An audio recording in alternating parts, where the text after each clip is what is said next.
Сегодня я предлагаю вам посмотреть отрывок из русского сериала по-русски и понять его.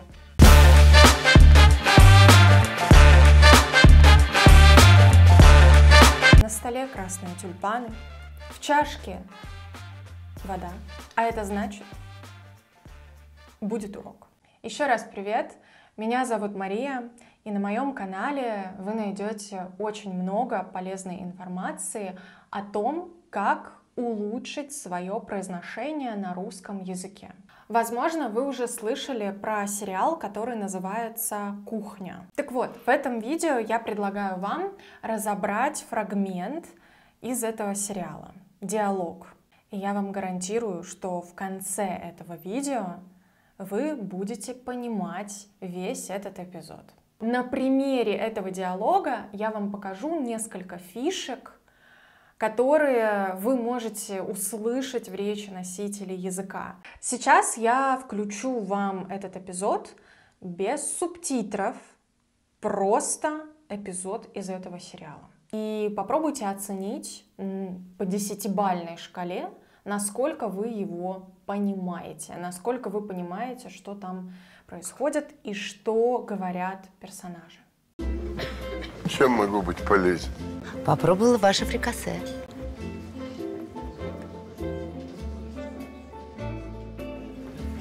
Ну и как вам? Ну, вам сказать правду? Вы знаете, оно мне понравилось. Да, хороший рецепт. Да это вообще не рецепт. Куропатка оставалась, а выбрасывать жалко. Поняла.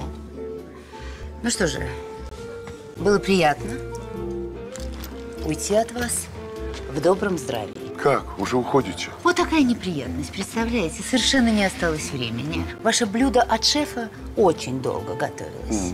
До свидания.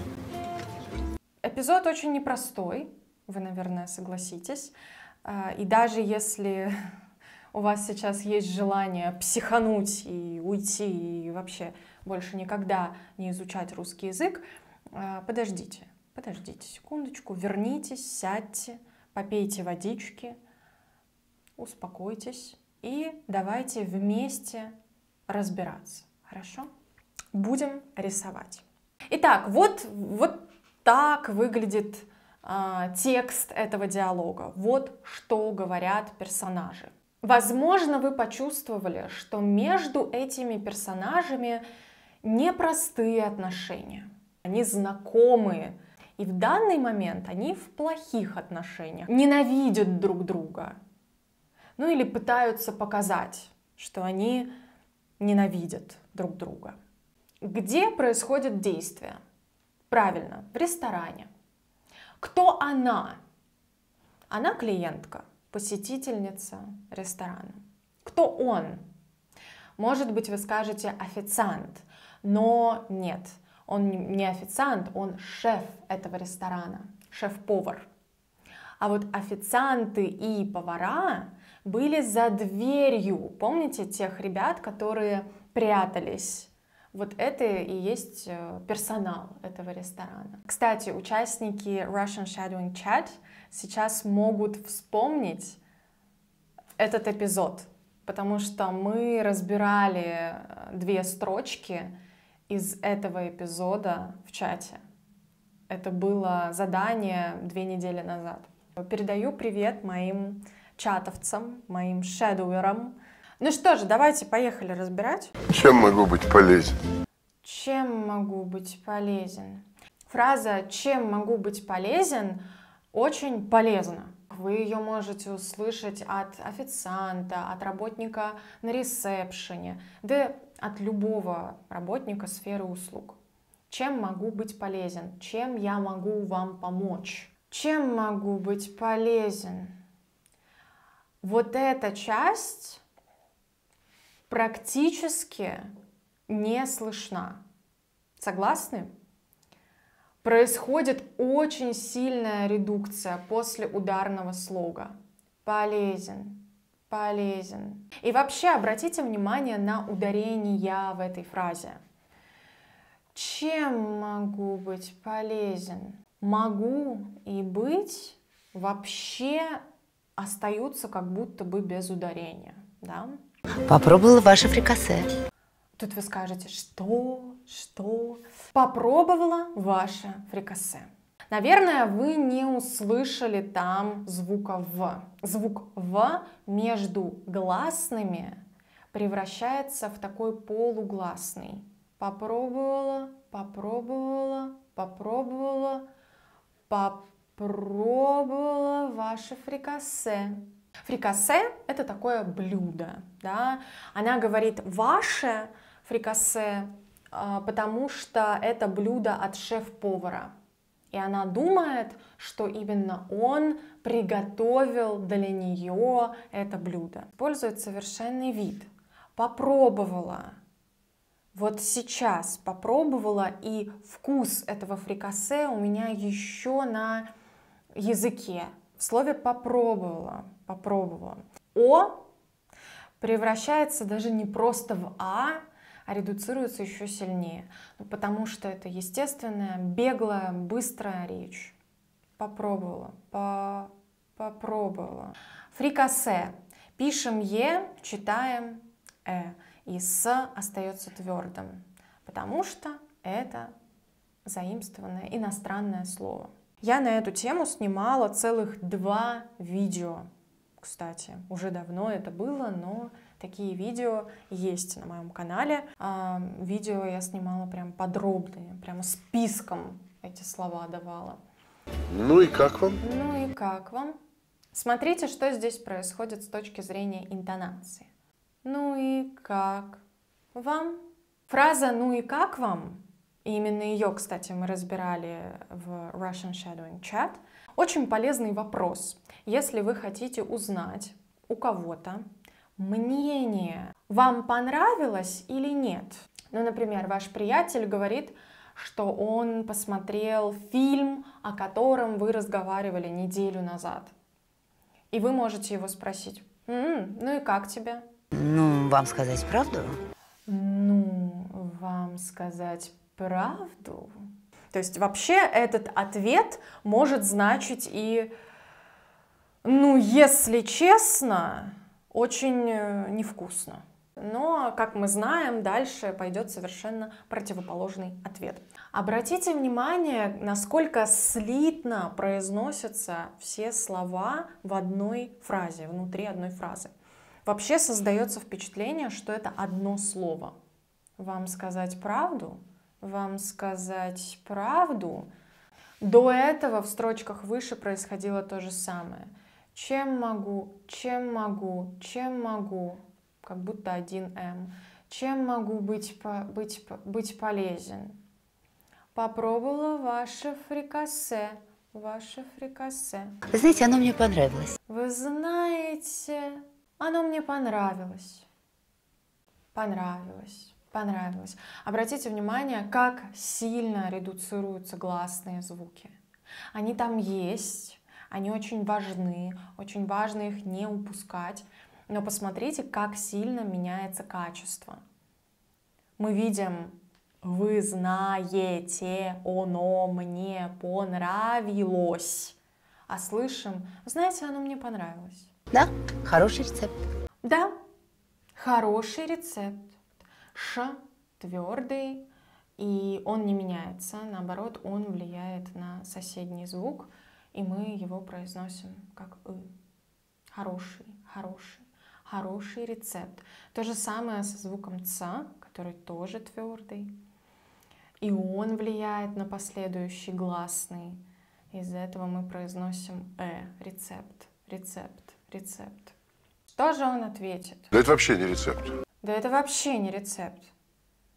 это вообще не рецепт. Опять все произносится как одно слово. Да это вообще не рецепт. И именно здесь, на слове «вообще», происходит изменение тона. Смотрите, как произносится слово «вообще». Мы не говорим «вообще». Да? Вообще. Глухой звук, и, соответственно, «б» тоже должен стать глухим. Он превращается в свою глухую пару «п». Вообще. ОО сливаются в один звук и более того редуцируют до А. И получается вообще. Смотрите, по идее, если мы берем отдельное слово «это», то ударение в этом слове падает на звук «это». Но когда это слово находится в фразе, и на него не падает фразовое ударение, этот звук теряется, растворяется. Да это вообще не рецепт. Еще один момент редукции вот здесь. Если вы не хотите подчеркнуть отрицание, если вы не ставите ударение специально на это слово, то звук в этом слове редуцирует тоже. Не рецепт, не рецепт, не рецепт. Что вы там слышите? Куропатка оставалась, а выбрасывать жалко. Казалось бы, такое длинное предложение, а он произносит его опять как одно слово. Куропатка, мясо такое, да. Куропатка оставалась. Меняется на А. Куропатка оставалась. Куропатка оставалась. Куропатка оставалась. Оставалось выбрасывать жалко. Обратите внимание, что тут происходит. Что происходит на стыке этих слов. Выбрасывать жалко. Выбрасывать жалко. Тя глухой. Тя-тя-тя-тя. Ж звонкий, стоят вместе. И звонкий ж влияет на глухой т. Превращает его в звонкий д. И получается такое дж. Выбрасывать жалко, выбрасывать жалко, выбрасывать жалко. Поняла. Интонация у нее сложная, мягко говоря. Основное изменение тона голоса в русской интонации происходит на ударном слоге. И на одном этом ударном слоге она умудряется голосом пойти и вниз, и вверх. Поняла. Что же происходит с гласными О и Я? Мы там совсем не слышим поняла, да? Вместо Я мы слышим И, на самом деле. Поняла. Ну что же. Ударение на О, ну что же?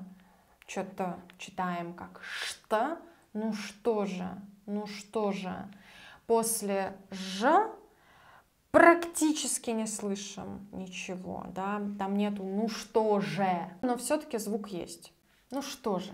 Было приятно уйти от вас в добром здравии. В добром здравии это значит уйти от вас здоровой. Почему она так отвечает? Потому что до этого шеф-повар сказал ей, что я вообще не старался, не хотел его готовить вкусным, просто у нас там оставалась какая-то старая куропатка, какое-то старое мясо.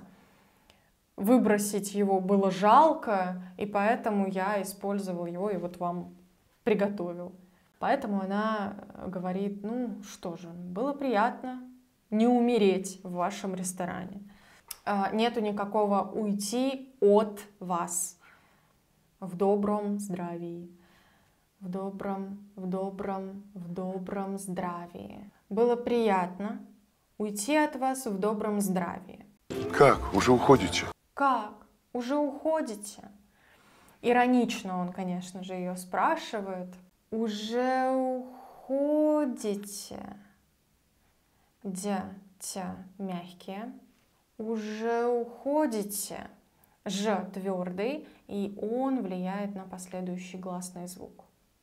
Уже уходите? Вот такая неприятность, представляете? Совершенно не осталось времени. Вот такая неприятность. Но опять она ехидничает. Вообще весь диалог у них построен на ехидстве. Это все игра. За каждым словом, за каждой фразой скрывается какой-то скрытый смысл.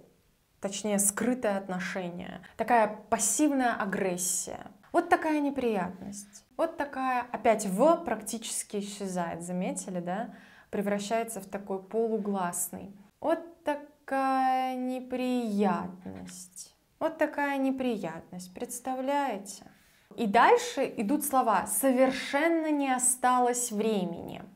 Смотрите, как она их произнесет. Совершенно не осталось времени. Совершенно. Совершенно.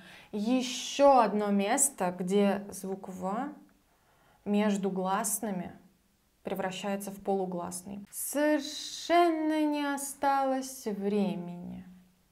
Не осталось времени. Здесь два центра интонационной конструкции, и, соответственно, 2 раза меняется тон голоса сильно. Ваше блюдо от шефа очень долго готовилось. Ваше блюдо от шефа очень долго готовилось. Типичная 2-я интонация. Ваше блюдо от шефа очень долго, очень долго готовилось. Велось. До свидания. До свидания. Поняла. Я думаю, знакомый паттерн у нас с вами это, да?